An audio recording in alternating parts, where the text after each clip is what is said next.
बिस्मिल्लाहिर्रहमानिर्रहीम। ये थगस है। ये मेरा घर है बाज़ार एरिया में, और ये मेरा छोटा सा बागीचा है। और थगस को अल्लाह ताला ने हर किस्म की नेमतों से नवाजा हुआ है। लेकिन एक चीज़ से बड़ा मसला है, वो ये है कि ये जुलाई अगस्त के महीनों में इस पाइप का पानी जो है बहुत गदीला आता है। पानी वाफिर मकदार में आता है खेतों को देने के लिए, हमारे लिए बहुत बड़ी नेमत है। लेकिन पीने के पानी के लिए यहाँ पे थोड़ा सा पानी गदला आता है, जिसके लिए नाचीज़ ने एक देसी फ़िल्टर तैयार किया है।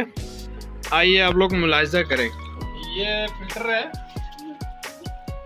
इसको बच्चे छेड़ ना पाएँ इसलिए मैंने बड़ा सा पत्थर रखा है। तो ये पुराना कूलर है, इसमें इस तरह से सिस्टम किया हुआ है। तो ये पाइप से डायरेक्टली थ्रू किया हुआ है। यहाँ से पानी इधर से जब ये टूटी खोलते हैं तो यहाँ से पानी इन हो जाता है इसके अंदर। इसके बाद यहाँ पे दो डब्बी रखे हुए हैं, तो दोनों पहले यहाँ से पानी इन होते हुए पहले डब्बी में पानी जाता है। इसमें भर जाएं अगर ज़रूरत से ज़्यादा तो ये ओवरफ्लो होके इधर से नीचे गिर जाता है पानी, और बाकी नीचे फ़िल्टर होके हमारे लिए पीने के लिए पानी मिल जाता है।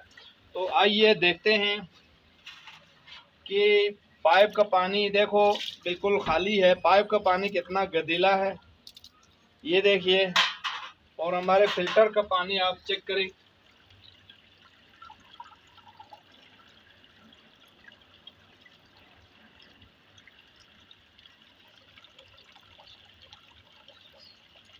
ये देखिए, ये फ़िल्टर का पानी है, ये पाइप का पानी है। दोनों को आप मुलाहिज़ा करें।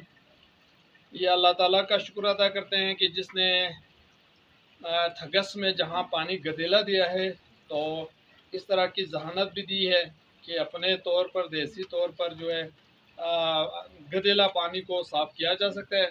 दिन भर हम इसी साफ़ पानी को पीते हैं, हत्ता कि हम बाल धोने के लिए भी यहीं से पानी लेते हैं और बर्तन धोने के लिए भी यहाँ से हम पानी लेते हैं। तो रब ताला का शुक्र है कि अल्लाह ताला ने इस धरती में जहाँ वाफिर मकदार में पानी अता किया है, तो गदीला पानी को साफ़ करने के लिए ऐसे टेक्निक भी अल्लाह ताला ने अता किए हैं। तो आप सबसे गुजारिश है, बड़ा सिंपल है, आप मुझे कॉल करें, मैं आपको बता दूँगा इसका तरीक़ाकार कि ये देसी फ़िल्टर कैसे बनाया जाता है। शुक्रिया।